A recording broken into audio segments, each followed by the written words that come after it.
오늘 또 하나님께서 우리와 함께 하십니다. 아멘. 유치원에 다니는 딸이 가정통신문을 가지고 오니까 그 아빠가 그 가정통신문을 이렇게 봤는데 뭐 이렇게 여러 가지로 칭찬이 많이 있어요. 그러니까 기분이 좋아가지고 아빠가 야, 너희 선생님에게 내가 편지를 답장을 좀 써야 되겠다. 그러면서 선생님 참 우리 애를 처음 보냈을 때 참 근심 반 걱정 반이었습니다. 이렇게 하면서 막 써가고 있는데 옆에 있는 딸이 막 우는 거예요. 아빠 하면서 막 우는 거예요. 그래서 아니 왜 우냐 그러니까 아빠는 내가 달림 반인데 근심 반 걱정 반이라고 그렇게 쓰고 있으면 말이 돼요? 딸이 달림 반인 것도 몰라요? 하면서 막 화를 내면서 울더라는 것입니다. 유치원에 보낼 때의 아버지 입장에서는 근심 반 걱정 반으로 보냈습니다. 아버지가 근심하고 걱정했습니다. 딸은 아빠가 나를 유치원에 보내는데 달림 반인지도 모르고 근심 반인지 걱정 반인지 생각하니까 너무 근심도 되고 걱정도 되는 거예요. 유치원생도 걱정이 되고 나이 든 아빠도 걱정이 있습니다. 근심이 없으면 어떻게 보면 죽은 목숨입니다. 살아있다는 것은 근심하고 걱정하게 되어 있습니다. 그래서 따지고 보면 근심이라는 것이 꼭 나쁜 것은 아니에요. 그러나 근심을 많이 하다 보면 뼈가 마르게 되고 참 그 우리 얼굴 표정도 달라지게 되고 걱정하다가 병도 얻게 되고 그렇습니다. 그렇다면 근심을 어떻게 하면 이길 수 있겠는가? 근심을 어떻게 하면 없앨 수 있는가? 오늘 제목처럼 근심하지 않는 길이 있는가 하는 것이죠. 오늘 성경은 이렇게 시작하고 있습니다. 너희는 마음에 근심하지 말라. 하나님을 믿으니 또 나를 믿으라 그렇습니다. 왜 예수님께서 제자들에게 근심하지 말라고 하셨을까요? 근심하니까 걱정되고 뭐 어쩔 줄 몰라 하니까 근심하지 말라 그렇게 얘기했습니다. 그러면서 하나님을 믿으니 또 나를 믿으라. 즉 근심하지 말라고 하시는 그 뜻이 뭐냐면 믿으니까 하나님을 믿으니까 세상 사람을 믿는다면 근심할 수밖에 없겠지만 하나님을 믿고 또 나를 믿는다면 예수님을 믿는다면 근심하지 않고 살 수 있다는 것이죠. 그런데 현대에 사는 우리들도 보면 이 제자들처럼 근심하고 있습니다. 만약에 지금 예수님께서 옆에 계신다면 뭐라고 하겠습니까? 근심하지 말라. 돈 때문에 걱정하지 말고 앞날 때문에 걱정하지 말고 몸 때문에 걱정하지 말아라. 그런데 오늘 성경에 보면 이 제자들 중에서 그렇습니다. 내가 너희를 위하여 거처를 마련하러 갈 테니까 걱정하지 말라. 내가 길이다. 내가 그 길로 갔다 온다. 그러니까 아니 어디로 가는지 모르는데요. 도마가 그렇게 얘기합니다. 즉 도마는 나중에 예수님이 부활했을 때도 정말 부활했는지 안 했는지 그때 도마가 없었거든요. 다른 제자들은 다 봤거든요. 근데 못 봤으니까 내가 손가락으로 이 못자국에다가 이렇게 넣어보고 옆구리에다 넣어봐야 믿겠다. 그러니까 예수님이 나타나셔가지고 한번 넣어봐라. 그래서 믿게 됐잖아요. 그러니까 도마 같은 사람, 즉 우리 같은 사람들이 생각하는 게 뭐냐면 눈으로 보아야 믿겠다. 좀 이게 이제 종교적인 용어로 말하면 철학적인 용어로 말하면 실증주의자죠. 경험을 해야 경험주의죠. 경험을 하고 내가 체험을 해야 믿겠다. 하나님 보여달라. 이런 사람들이죠. 또 뒤에 보니까 내가 아버지 집에는 가을 것이 많다. 내가 아버지께로 가서 집을 마련해 놓겠다. 너희들 살 곳을 마련해 놓겠다. 그러니까 빌립이 있다가 아니 아버지를 뭐 나를 본 사람은 아버지를 봤다고 그러는데 저희들 아버지 못 봤는데 하나님 좀 보여주십시오. 실증주의자 내지는 현실주의자입니다. 우리들은 믿으면서도 교회에 오래 나오면서도 늘 마음에 체면상 교회 오래 다녀놓고 내가 이 정도 다니고 교회에서 뭐 권사 또 교회에서 집사라고 하는데 내가 이것도 모르면 창피하지 하고 말을 안 해서 그렇지 저 밑바닥에 꼭 도사리고 있는 게 있습니다. 그게 뭐냐면 하나님을 내가 본 적이 없는데 최소한 뭐 못 봤더라도 하나님의 음성을 직접 들어봤어야 되는데 직접 들으면요 더 믿어지겠습니까? 그러나 도마나 빌립처럼 우리는 직접 체험하거나 현실적으로 필요하거나 유용성이 있거나 효율성이 있어야 정말 내가 예수를 잘 믿는구나 이렇게 생각하는 경향이 참 많이 있습니다. 그러니까 그런 제자들을 향해서 도마만 그렇겠어요? 빌립만 그렇겠어요? 다들 현실주의자, 실증주의자들인 그 제자들 다 똑같아요. 다 근심하면서 걱정하면서 지금 있어요. 하나님을 보면 그리고 지금 예수님이 어디 갔다 온다고 그러는데 어디로 가는지 길도 모르는데 눈으로 보고 한번 갔다 와봤으면 좋겠다 이런 생각을 하는 건 당연해요. 오늘 왜 제자들이 근심했으며 예수님께서는 그 근심하는 제자들에게 뭐라고 말씀하셨는지 좀 더 여기 다 내용이 나와 있지만 좀 더 깊이 한번 살펴봤으면 좋겠습니다. 전번주에 우리가 설교한 것처럼 이때가 어느 때냐? 지금 막 성만찬을 드리려고 하는 때예요. 근데 그 전에 예수님께서 3번에 걸쳐서 내가 예루살렘에 가면 이제 서기관들과 바리새인들에게 잡혀서 십자가에 달려가지고 죽게 되고 3일 만에 부활하리라. 근데 부활은 뭐 본 적도 없고 들은 적도 없으니까 그 얘기는 뭔지를 몰라요. 그러니까 그건 빼고 죽는다는 것만 생각하니까 처음에는 베드로처럼 말렸어요. 안 됩니다. 그러다가 또 변화산상 갔다 와가지고 또 내가 예루살렘에 가면 십자가에 달려서 죽는다. 그러니까 근심했어요. 그 다음에 3번째는 뭐 좀 우리한테 좀 자극을 주려고 하신 말씀이지 뭐 진짜 십자가에 달리시겠어? 저렇게 능력 있는 분이 더군다나 메시아라는 분이 하고 그 다음에는 누가 크냐? 전번주에 그랬죠. 야고보하고 요한이 주님의 나라의 좌우편에 앉게 해달라. 그래가지고 제자들이 누가 더 크냐 그 논쟁을 했어요. 만약에 예수님이 왕권을 잡으면 누가 제일 높은 자리에 차지할 것이냐, 제일로 실권자가 누구냐, 요거 갖고 다퉜어요. 그러니까 예수님이 이번에는 만찬을 들기 전에 발을 닦아주죠. 허리에다가 수건을 동이고 제자들의 발을 닦아줘요. 그러니까 뭐 잘 아시죠? 베드로가 뭐 저는 못 닦습니다. 그러니까 내가 너를 발을 안 닦아주면 너와 나와 상관이 없다. 그러니까 그러면 몸을 다 목욕을 시켜주십시오. 그러니까 그럴 거 없다. 목욕한 사람에게는 발만 닦으면 된다. 그러면서 발을 닦아주죠. 그러면서 또 하시는 말씀이 우리 중에 너희 중에 지금 제자들 중에 나를 팔 자가 있다. 그러니 얼마나 걱정이 되겠습니까? 자 보세요. 죽는다고 지금 3번씩이나 말씀하셨죠. 그 다음에 지금 마지막으로 세족시키고 난 다음에 뭔지 좀 분위기가 심상치 않아요. 왜? 평상시에 안 하던 발도 닦아주시고 배반자가 있다고 그러지. 그러니 이제 이 양반이 정말 십자가에 달리시건 확실하다 생각하니까 걱정이 안 되겠어요. 그 얼마 전에 나온 뭐 드라마에 보진 않았지만 무슨 그 도박에 대한 그 제목이 뭐 올인인가 뭐 그런 거 있었다면서요. 올인. 내가 모든 것을 다 걸어버렸다. 그러고 이거 승리하면 이기는 거고 내가 이거 지면 완전히 그냥 쫄딱 망하는 올인을 했어요. 제자들이 다 예수님께 올인을 했어요. 예수님의 그 이상과 천국과 이 복음을 듣고 야 이거 내 인생 다 투자할 만하다 해가지고 정말 결혼한 베드로는 정말 처자를 버리고 예수님을 따라다녔고 또 여자 제자들은 자기 소유를 가지고 예수님 섬기고 그렇게 뒷바라지를 했는데 메시아가 되어가지고 왕이 안 되고 십자가에 달려서 죽어버린다면 우리는 뭐야 이거 속된 말로 황이지 않냐 이거 우리는 뻥이다 이거 아무것도 아니에요. 얼마나 걱정이 되겠어요. 더군다나 예수님이 내 아버지 집에는 거할 곳이 많으니까 내가 가서 거처를 마련하고 오겠다.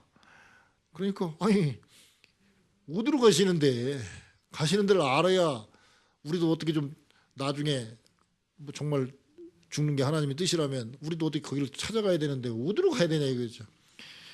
그러니까 예수님께서는 너희가 나하고 같이 생활했으니까 내가 어디로 가는지 알지? 그러니까 모르는데요. 안 가르쳐주는데 어떻게 합니까? 도마가 얘기를 하죠. 그러니까 오늘 아주 기가 막힌 말씀을 하십니다. 내가 곧 길이요 진리요 생명이니 나로 말미암지 않고는 아버지께로 올 자가 없느니라 그랬습니다. 그러니까 그리고 7절에 너희가 나를 알았다면 내 아버지도 알았으리라. 이제부터는 너희가 그를 알았고 또 보았느니라. 그러니까 예? 뭐 알고 보았다고 그러는데 뭐 아는 것도 없고 본 것도 없는데요. 아버지 본 적이 없는데요. 그러니까 예수님이 그러죠.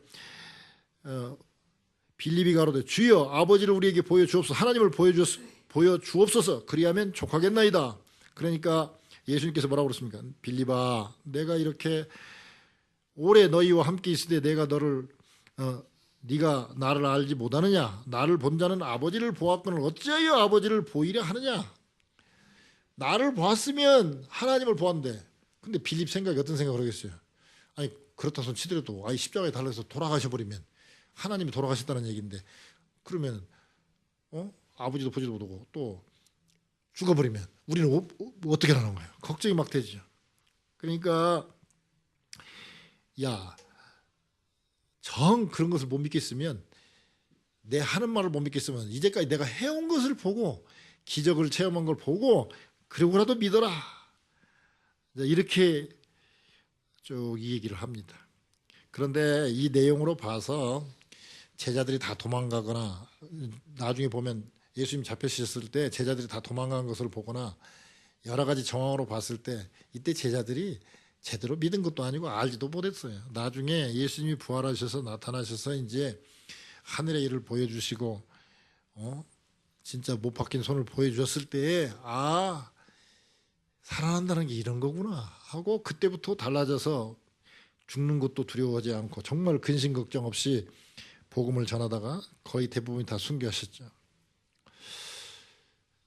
근데 오늘 보면 예수님은 우리에게 이렇게 말씀합니다. 나중에 바울 사도를 통해서 히브리서를 통해서 우리가 이렇게 얘기하죠.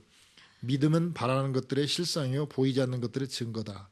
자, 예수님이 십자가에 달리셔가지고 무덤에 붙이셨다 이게요. 그러면 제자들 입장에서 봤을 때는 천국이나 앞으로 우리의 살아갈 그런 미래에는 보이는 게 없어요.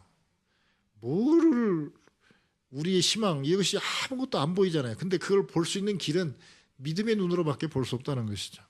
즉 현실주의자에 대한 답변이 뭐냐? 믿음은 바라는 것의 실상이다. 즉 현실주의자들 너희들 아무리 보여달라고 뭐라고 하지만 대답은 믿음이다. 믿음이 있어야만 볼 수 있다는 거죠. 보이지 않는 것들의 증거다 그렇습니다. 실증주의자, 이 도마 같은 사람, 내가 봐야 믿겠다는 사람, 하나님을 보여줘야 믿겠다는 사람에게는 보이지 않는 것들에 대해서 보여줄 수 있는 증거거리는 믿음밖에 없다는 거죠. 믿음이 없이는 하나님을 기쁘시게 할 수가 없어요. 왜? 볼 수가 없으니까. 어저께 절대진리와 상대진리에 대해서 보니까 너무 복잡한 얘기들이 참 많아요. 그런데 간단히 요약하면 하나님은 절대자이시기 때문에, 절대자는 하나이기 때문에 볼 수가 없어요. 우리가 하나일 때, 서로 마주보는 쌍이 아니고 하나일 때는 내가 나를 볼 수가 없어요. 거울이라는 뭐가 하나 있어야 보이는 거죠. 그러니까 우리가 절대자인 하나님을 보여달라, 그 얘기는 뭐냐? 마음대로 데려다가 보여줄 수 있는 거. 참 코끼리 한 마리 끌고 오기도 힘든데 천지 만물을 창조하신 하나님을 어떻게 끌어다가 보여주겠습니까? 그 보여준다고 볼 수가 있습니까?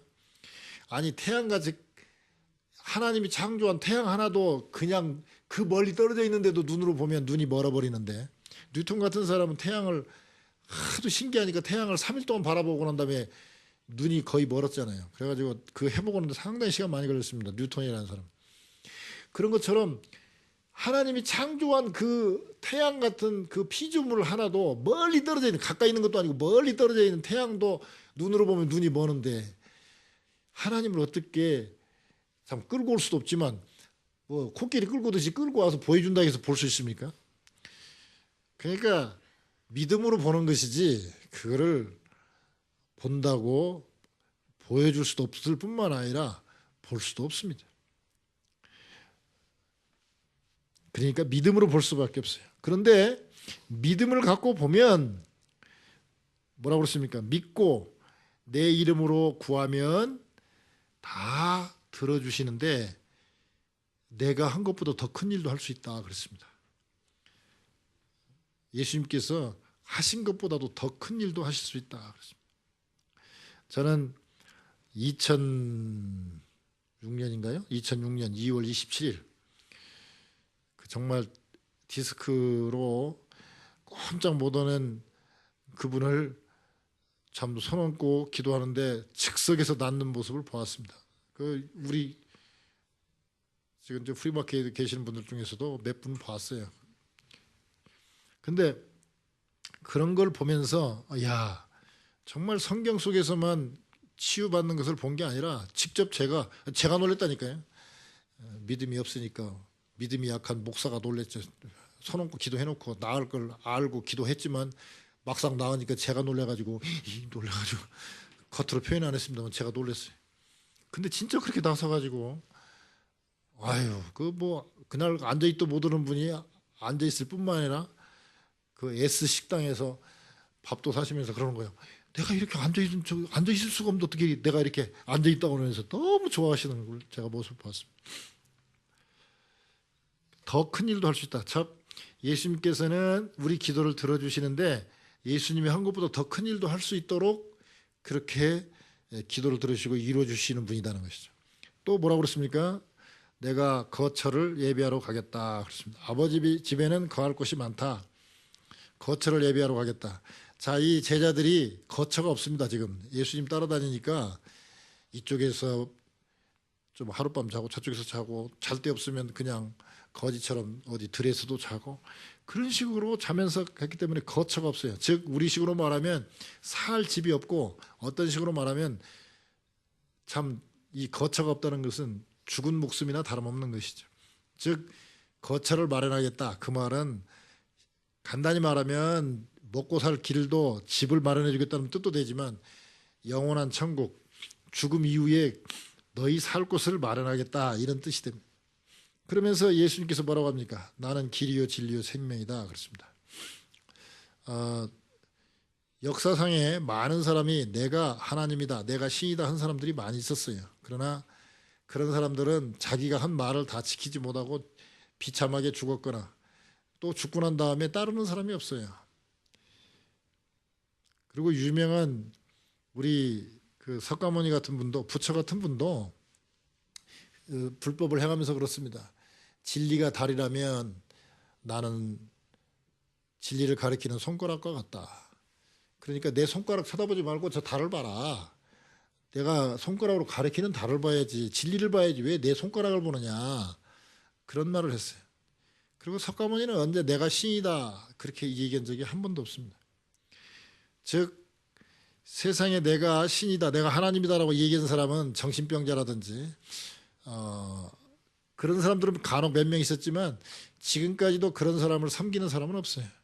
지금까지 섬기는 사람 중에서 오직 예수님 한 분 외에는 내가 하나님이다 나와 아버지는 같다라고 얘기한 사람은 예수님밖에 안 계십니다. 그러니까 많은 사람들이 그래요. 예수님은 참 4대 성인 중에 한 분이시죠. No! 4대 성인이 아닙니다. 셋 중에 하나밖에 없어요. 자, 내가 하나님이다 그랬으면 임동섭이는 진짜 하나님이든지 미쳤든지 거짓말하든지 셋 중에 하나예요. 그 외에 훌륭한 사람이다? 거짓말하는 사람이 무슨 훌륭한 사람입니까? 내가 하나님도 아닌데 내가 하나님이다. 어떻게 4대 성인에 들어갈 수 있으면 거짓말쟁이인데. 셋 중에 하나밖에 없어요. 예수님께서 나는 하나님이다. 나를 보는 사람은 하나님을 보았다. 나와 아버지는 같다. 그러면은 셋 중에 하나라니까요. 진짜 예수님은 하나님이시든지 미쳤든지 거짓말쟁이든지.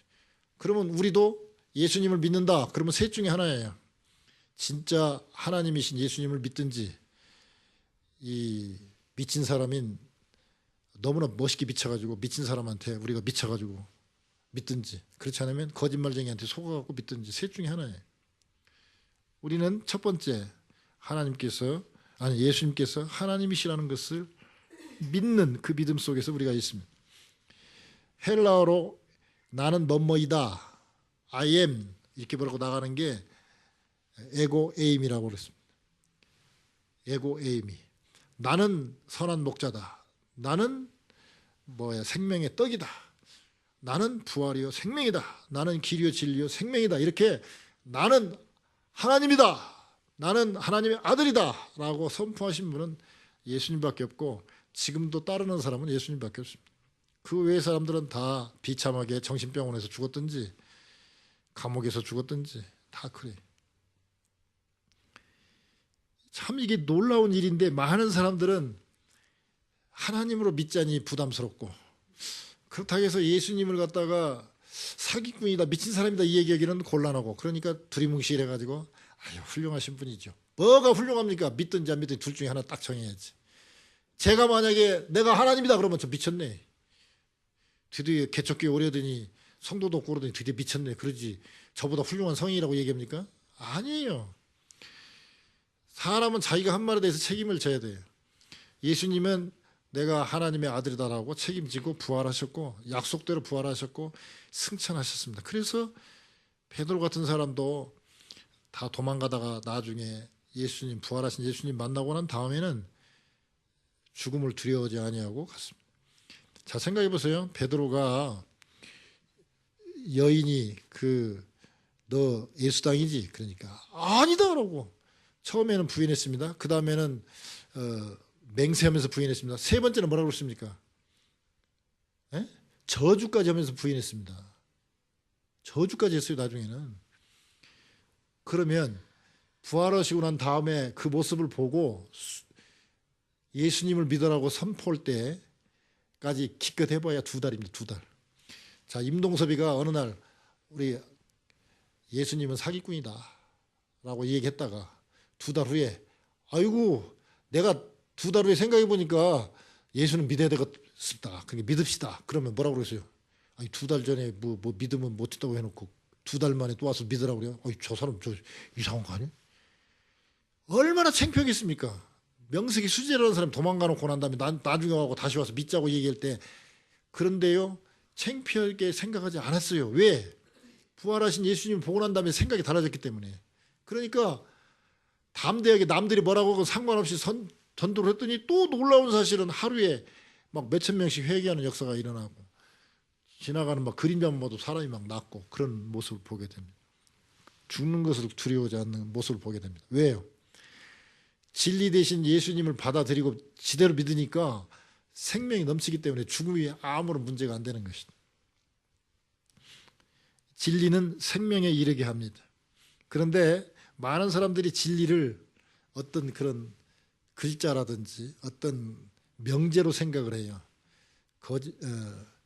정직이 최선의 정책이다. 뭐 이런 같은 거 이런 식으로 진리를 생각해요. 그런데 진리는 살아있는 생명입니다.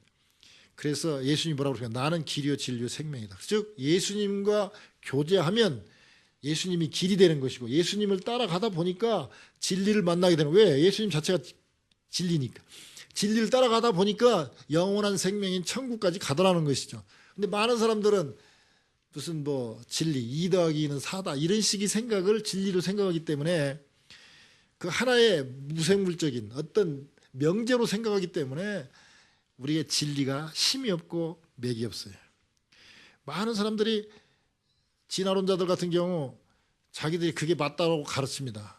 그러면 너 진화론에 생명 걸래? 너 진화론 너 주장하고 너 여기서 죽을래?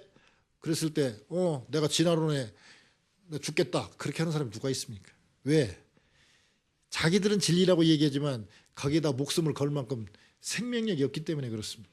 그러나 예수 믿는 사람에게 너 예수 믿으면 죽인다. 이 콜럼바인 사태 콜라도 있었잖아요. 콜럼바인 그 고등학교 학생한테 총딱 대고 이미 죽였어요. 몇 사람 죽여놓고 그 여학생에게 너 예수 믿으면 너 저 죽인다. 그러니까 나 예수 믿는다. 너도 예수 믿으면 좋겠다. 또 빵 죽었어요. 또 그 여자 또 옆에 있는 여자한테 너 예수 믿는다고 하면 너도 이렇게 또 죽는다. 그래도 너도 예수 믿었으면 좋겠다고 죽었잖아요. 조폭들 얼마나 강합니까? 막 대단하죠. 그런데 막상 총딱 대면 아이고 형님 그러잖아요. 근데 힘도 하나도 없는 고등학생이 총딱 대니까 나는 예수 믿는다. 너도 예수 믿었으면 좋겠다고 얘기하고 죽는 사람이 어디가 있습니까? 진리니까. 이게 중요한 거예요. 많은 사람들이 자기가 막 지식을 잘하고 막 그러는데 너 그러면 거기다 정말 목숨 걸래? 너 정말 이거 갖고 너 죽인다고 하면 너 죽으려면 아이 그렇게 뭐 내가 그렇게 생각한다는 것이지 뭐 죽기까지 할 거 뭐 있어? 이렇게 나온다. 그건 진리가 아닙니다. 진리는 생명이기 때문에 거기에 목숨을 걸마는 게 진리입니다. 참 생명이 신비해요. 아마 얼마 전에 저 화분들 하나 받으셨는데 그거 꽃핀 거 봤죠? 그거 보세요. 요새요. 뭐 달나라까지 뭐 화성까지 뭐 인공위성 보내고 그래도요. 참 우습지만 개구리 한 마리도 못 만들어요. 지금 과학자들 지금 여기 온 세계 과학자들 다 모여갖고 별짓을 다 해도 개구리 한 마리도 못 만들어낸다니까요. 아니 개구리는 고사고 하루살이 한 마리도 못 만들어요. 뭐 그 사람들 지금 그렇게 연구 많이 하고 뭐 별걸 다 연구했는데 생명체 하나를 못 만들어내요. 단세포 하나를 못 만들어낸다니까요. 있는 세포에서 생명에서 생명을 만드는 거는 가능하지만 무생물에서 생물은 지금도 아무도 못 만들었어요. 세포 하나도 못 만들었어요. 그런데 그런 식물, 그 조그마한 식물 하나도 못 만들지만 이게 생명인 걸 알고 하나님이 어떻게 하시는 건 모르지만 하여튼 우리가 믿고 심으면 꽃이 피더라니까. 이거 노란 꽃 참 이쁘게 피더라고요. 그 얼마나 신기합니까? 그 아스팔트, 그 세멘트를 뚫고 나오는 그 생명체들 보면 얼마나 신기해요. 그래서 우리는 진리 되시고 생명 되신 그 말씀을 그대로 그냥 어떻게 해서 이런 일이 일어나는 거, 그 신비한 것은 다 모를지라도 우리가 밥 먹으면 이렇게 살찌고 키가 크는 것처럼 그냥 믿고 받아들이면 그 하나님이 어떻게 오묘하게 어떻게 키워가고 성장시키는 건 우리가 모르지만 그래도 하나님이 하란 대로 하면 열매를 맺는 그런 기쁨이 있다. 믿으면 천국 보내준다면 어떻게 천국까지 이끌으시는지를 우리가 모르지 뭐. 우리 몸을 어떻게 신령한 몸으로 바꿔서 썩지 않는 몸으로 바꾸는 거 우리는 몰라요. 그러나 그럼에도 불구하고 그 누에고치가 나중에 나방이 돼서 날아가는 것처럼 신비하게 바꿔주신다고 하면 그냥 믿고 그냥 가면 우리가 나비가 된다는 거예요. 새로운 천국 신비한 몸으로 우리도 부활하신다는 것이죠. 첫째는 예수님께서 우리의 기도를 들으시고 큰일 할 수 있게 하시고 또 예수님께서 우리에게 복을 주신 것 중에 하나는 우리의 거처를 예비해 두신다. 즉 천국을 우리에게 예비해 주시겠다. 즉 우리의 생명을 보장해 주셨죠. 세 번째는 뭡니까? 내가 가면 너희들에게 그냥 홀로 있게 하지 않고 보혜사를 보내겠다. 보혜사는 영어로 번역을 하면 카운슬러, 헬퍼 이렇게 번역을 합니다. 도와주시는 분 또는 상담해 주시는 분 이런데 헬라어로는 파라클레이토스입니다. 파라 옆에 옆에 있어가지고 그다음에 클레이토스 옆에서 이렇게 편들어주는 사람, 변호해주는 사람 그런 뜻입니다. 그러니까 이거를 우리식으로 표현하면 옆에서 편들어주니까 옆에 내가 맞죠. 좀 우리 하나님을 좀 너무 좀 가소평가한 것처럼 발음했는데 옆에서 편들어주시는 분이 바로 성령님이십니다. 그 성령님을 보내주시겠다. 근데 그 성령님께서 주시는 게 뭐냐? 근심하는 자에게 평안을 주시고 생각이 안 나서 고민하는 사람에게 하나님 말씀 들은 게 생각나게 하시고 그리고 우리가 잘 모르는 거 있으면 가르쳐 주시는 분이 성령님이십니다. 때때로 우리가 예수 믿다가 어떤 사람들한테 곤란한 일 당했을 때 누가 물어보면 전혀 생각이 안 나다가도 전도할 때 갑자기 어떤 아이디어가 탁 떠오르는 때가 있어요. 그때 설교 들은 거 다 잊어버렸는데 그때 딱 생각이 나게 해요. 왜? 누가? 우리 보혜사 성령님께서 그렇게 생각나게 하는 것입니다. 그리고 또 어느 때 보면 마음이 불안할 때 기도하면 이 보혜사 성령님께서 우리의 마음을 위로해 주시고 하늘의 평안을 이렇게 주십니다. 근데 우리가 오늘 말씀을 이렇게 쭉 그 성경 말씀을 통해서 보면 그런 사람들이 즉 실증주의자들 또 현실주의자들 이런 제자들이 그 근심에서 나중에 뭐 바로 벗어난 건 아니지만 나중에 이제 부활하신 예수님 보고 난 다음에 다 벗어나고 평안을 누렸던 것처럼 우리도 그래야 되는데 우리도 한번 생각을 해보자 이것이죠. 요즘에 문제가 뭐냐? 이 교회의 문제 중에 하나가 뭐냐면 그 제자들이 느꼈던 것과 똑같은 문제를 갖고 있습니다. 많은 사람들이 이렇게 얘기합니다. 교회 다니는 사람들은 너무 배타적이다. 자기들끼리만 생각하고 너무 애골수다. 대화가 안 된다. 꽉 맥혔다. 이런 얘기를 많이 합니다. 왜? 우리는 이렇게 얘기합니다. 예수님께서 6절에 내가 곧 길이요 진리요 생명이니, 거기까지 좋았습니다. 나로 말미암지 않고는, 예수를 통하지 않고는 아버지께로 올 자가 없다. 그래서 우리는 천국 가는 길은 예수 그리스도를 믿는 길밖에 없다라고 우리는 선포하고 믿고 가르칩니다. 그런데 다른 사람들은 뭐라고 얘기하냐면, 아이 부처도 극락 가는 길이고 뭐 이쪽도 가는 길이고, 그러니까 다 모든 종교는 다 좋은 길로 가자는 건데 왜 기독교만은 너희들은 꼭 예수만 통해 간다고 얘기하냐? 그 말이 안 되지 않냐? 좀 포용성이 있고 좀 사랑이 있어야지. 어떻게 그렇게 애골수로만 야, 산에 올라가는 길이 여러 길이 있지 어떻게 꼭 한 길만 있냐? 이게 종교다원주의입니다. 카톨릭은요, 얼마 전에 성탄절 때 저쪽 스님 중에서 이름 있는 스님 불러다가 불법을 했습니다. 또 절에서는 또 카톨릭의 신부를 모셔다가 또 한 말씀 하게 해가지고 한 말씀 하고, 이게 서로 왔다 갔다 합니다. 그리고 이제 부처님 오신 날은 또 카톨릭에서 뭐 부처님 오신 날 어디 성당 해가지고 그렇게 해서 프랭카드 붙여주고요. 또 성탄절 되면 또 어디 쪽에서 어디 뭐 절에서 또 뭐 성탄을 축하합니다 하면서 이렇게 하고, 프랭카드 밑에 또 어디 무슨 사 뭐 이렇게 해가지고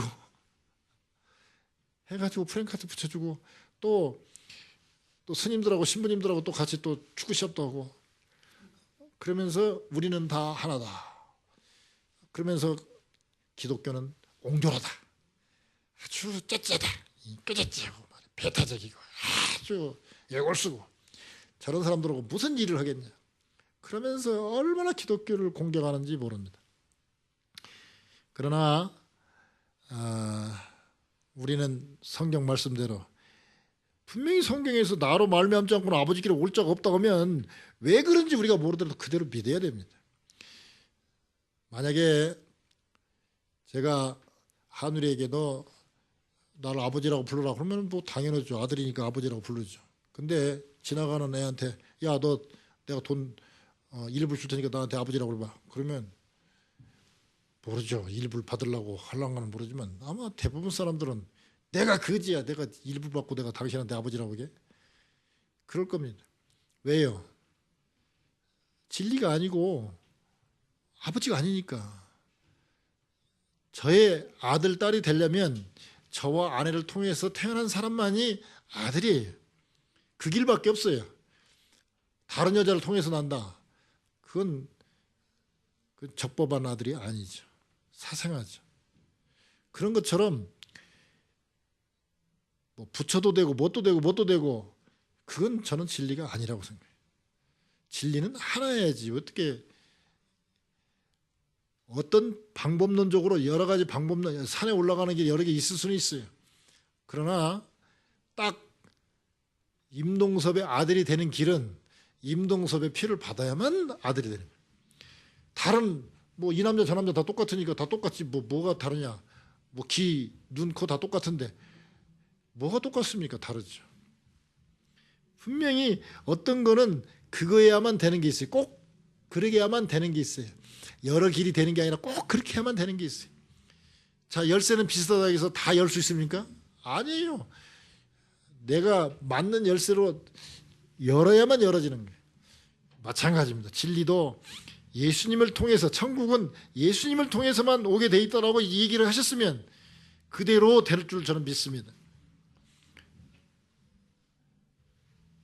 허엘 포워드라는 분이 카톨릭 신자와 함께 점심을 먹으면서, 아니 왜 카톨릭 신자들은 마리아의 이름으로 기도를 하느냐.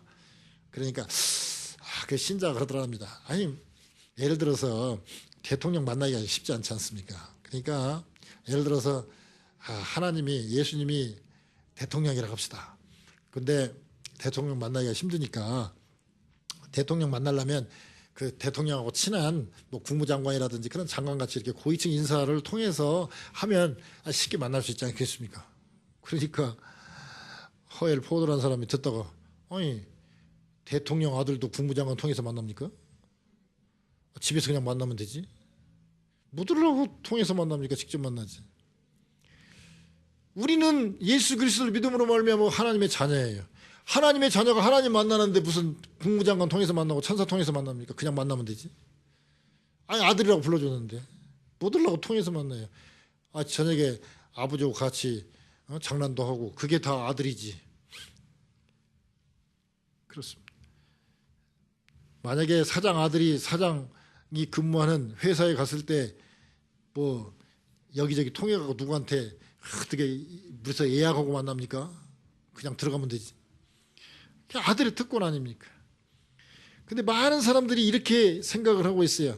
아유 우리 예수님은 어머니 말 잘 들으니까 마리아 통해서 하면 좋겠지. 아니에요. 우리는 직접 예수님께 얘기할 수 있습니다.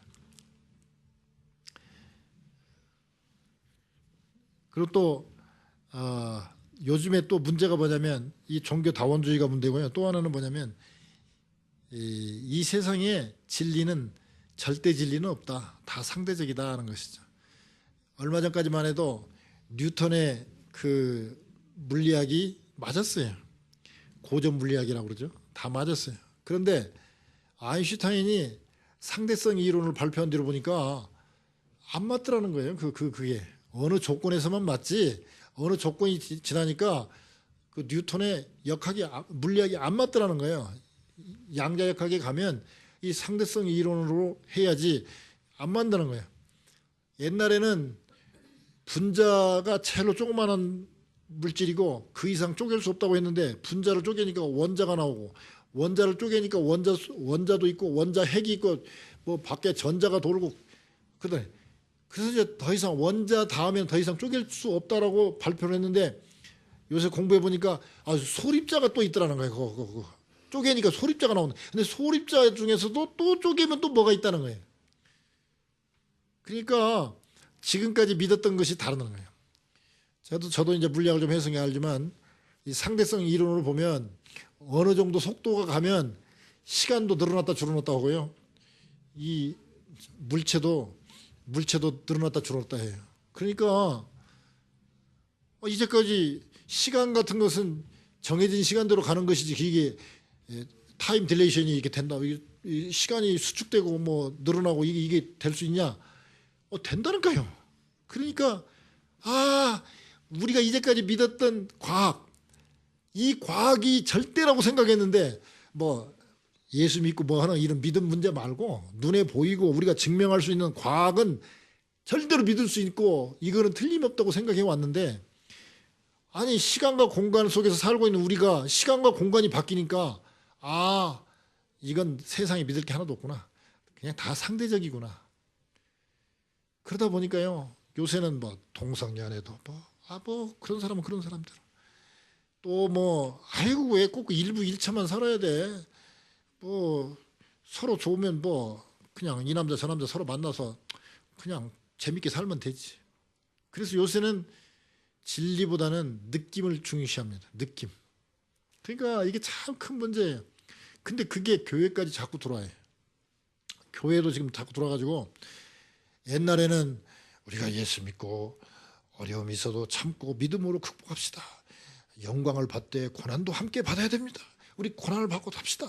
그리고 누구누구 장로님 참 몰랐으면 그냥 넘어갈 수 있겠지만 그렇게 하면 안 되죠 하고 교회에서 치리도 했습니다. 제가 아는 장로님은요. 제 집사 때 그 고신측 교회에 있었는데 이 장로님이 딸을 결혼시키는데 안 믿는 남자하고 그것도 주일날 교회가 아닌 예식장에서 결혼했다고 그래가지고 치리했어요. 2달 동안 대표기도 못하고 뭐 그 시무장로로서의 그 못하고 그냥 근신 2달간 근신하라고 그랬어요. 지금 만약에 누구누구 장로님 주일날 안 믿는 배우자 만나가지고 예식장에서 결혼했으니 그거 치리입니다. 그러면은 그 교회가 얘기만 입겠어요. 옆집 교회 가서 이쪽 교회 계속 흉볼 수 있어요. 그러니까 목사들이 그런 얘기 못해요. 또 성도들도 그런 자세가 안 돼 있어요. 그게 뭡니까? 결국은 이제는 교회의 권위도 인정하지 못하겠다는 것이잖아요. 그러니까 그게 큰 문제예요. 옛날에는요, 이 치리가 상당히 중요했어요. 치리가. 잘못했으면 집사님 근신하십시오. 그러면은 근데 그 장로님이요 온 가족이 새벽마다 와갖고 울면서 기도했어요. 2달간. 정말 2달간 겸손하게 기도하더라고요. 저는 처음에 좀 겁냈어요. 왜냐하면 그 장로님이 좀 성깔이 있거든요. 좀 우리가 말하는 그 보통 이렇게 좀 점잖고 이렇게 좀 은혜가 넘치는 그런 장로님이 아니고 언제든지 떠나갈 만하고 막 대들 만한 그런 분위로 제가 생각해가지고 야, 골치 아프다 했는데 울면서 얘기하더라고요. 그래서 야, 참 대단하다. 저 장로님 하나님 사랑받겠다 이런 생각을 가졌어요 그때. 그러면서 저도 놀랐어. 야, 목사님이 저걸 갖고 치리까지 다 오시다니 요새 어느 세상인데 치리를 다 해. 그랬었는데요. 요새요 교회 안에도요 너무 그렇게 뭐라 그러나 그 세상에 하고 있는 모든 것을 따라서 하고 있습니다. 돈이면 다 되는 세상 됐고요. 교회도. 그래서 교회도 이 옛날처럼 그 원래 초대교회처럼 그런 순수한 것을 회복해야 될 때입니다. 오늘 예수님께서 이렇게 말씀하셨습니다. 너희가 내 이름으로 이제 구해라. 그러면 내가 다 들어주겠고 그리고 더 큰 일도 할 수 있게 그렇게 하겠다 그랬습니다. 자, 그 경북 대구에 그 대구 그 옆에 조그마한 그 지산이라는 그 고을이 있었는데 그 지산에 지산교회라고 있었습니다. 근데 거기에 5부자가 있었어요. 5씨 부자가 아니라 이 5 그 아들이 있었는데 그 5 아들이 다 부자였어요. 그래서 5부자라고 그랬었는데 헌금을 많이 했죠. 근데 이분들이 사업상 대구로 다 이사를 가버렸어요. 그러니까 이제 그 지산교회 재직들이 이제 고민이 거려요. 왜냐하면 이분들이 거의 80% 이상을 헌금을 했는데 이 5이 다 대구로 이사 가버렸으니 얼마나 걱정이 되겠습니까? 대구에 선교사로 와 있는 안두환 목사님을 찾아갔을 때요. 그래서 이게 이제 지산교회가 어려워졌으니까 5부자가 다 이사 가서 어려워졌으니까 좀 재정 지원을 좀 받을 생각으로 가서 교회에 지금 큰 문제가 생겼습니다. 왜 그러냐 그러니까 그 5부자가 다 대구로 이사를 가가지고 지금 교회가 참 이제 어렵습니다 그랬더니 그래요. 그 참 문제인데 실은 그보다 더 큰 문제가 있습니다. 그러니까 선교사님 무슨 큰 문제가 있습니까 그랬더니 이보다 더 큰 문제는 없죠. 지산교회 그 재직들이 여기 와셨으니까 하는 얘기지만 지산교회는 하나님을 안 믿고 5부자를 믿고 살아왔구만요 지금까지. 5부자가 떠났으니 이제 큰일 났습니다. 하나님을 안 믿고. 그래서 그 재직들이 돌아와가지고 회개하고 우리가 하나님을 믿은 게 아니라 5부자 돈을 믿었구나 하고 회개하고 그래가지고 그 후에 다들 더 열심히 이 신앙생활을 해가지고 지산교회가 다 든든히 섰다고 그래요. 우리는 은연중에 우리는 믿는다고 하면서도 하나님을 믿는 게 아니라 세상의 돈을 믿을 때가 많고 그런 그 주위에 이런 것을 많이 흔들려요. 그래서 이 지산교회처럼 우리도 그럴 우를 범할 때가 참 많이 있습니다. 이제 우리가 믿으면 큰 일도 할 수 있다. 그러니까 구해야 될 것 같아요. 예수님의 이름으로 이것저것 막 구해야 돼요. 아까 우리 그냥 대표기도 하실 때 막 처음엔 뭐 1억 뭐 어쩌고 나가더니 나중에는 100억까지 가는데 아직 지금 우리 100억 인구도 안 되는데 이제 큰일 났습니다. 이제 기도했으니까 아멘도 했으니까 이제 100억을 다 전도해야 될 텐데 큰일 났습니다. 지금 열심히 100억이 들을 수 있도록 더 열심히 준비하고 나가야 될 것 같아요. 얼마나 꿈이 큽니까? 예수님이 오셔갖고 기껏 해봐야 그 12제자하고 그 뭐 몇천 명 정도나 상대했지 얼마나 더 많이 상대했겠습니까? 그런데 뭐 많이 해봤어야 10만 명 했겠죠. 근데 이제 예수님보다 더 큰 100억을 이제 생각을 하고 이거 1200만 명 했더니 이제 억 단위로 컸으니 예. 그리고 여기 뭐라고 그랬습니까? 그러면서 나를 사랑한다면 계명을 지키라. 그리고 계명을 지키면 하나님께서 계명을 지키는 자를 사랑하신다 그랬습니다. 즉, 믿어야 되고요. 예수님의 이름으로 기도해야 되고요. 그 다음에 계명을 지켜야 돼요. 우리가 계명 지키는 것은 좀 약화됐어요. 왜냐하면 하도 믿음만 강조하다 보니까 우리가 믿음으로만 얘기를 많이 하고 상받는 계명을 지키는 일에 대해서는 우리가 좀 약해진 것 같아요. 이 세 가지를 해야 되는데요. 자, 그러면은 근심을 없애는 길이 무언가? 아까 말한 믿음인데요. 우리는 이렇게 생각을 합니다. 근심이 안 생겼으면 좋겠다. 근심하지 않으면 좋겠다가 아니라 근심을 없애는 길은 근심하는 것보다 더 큰 위로와 평안이 오면 됩니다. 근심을 없앨 수가 없어요. 왜냐하면 자동차가 가다 보면 브레이크 기능이 있어야 돼요.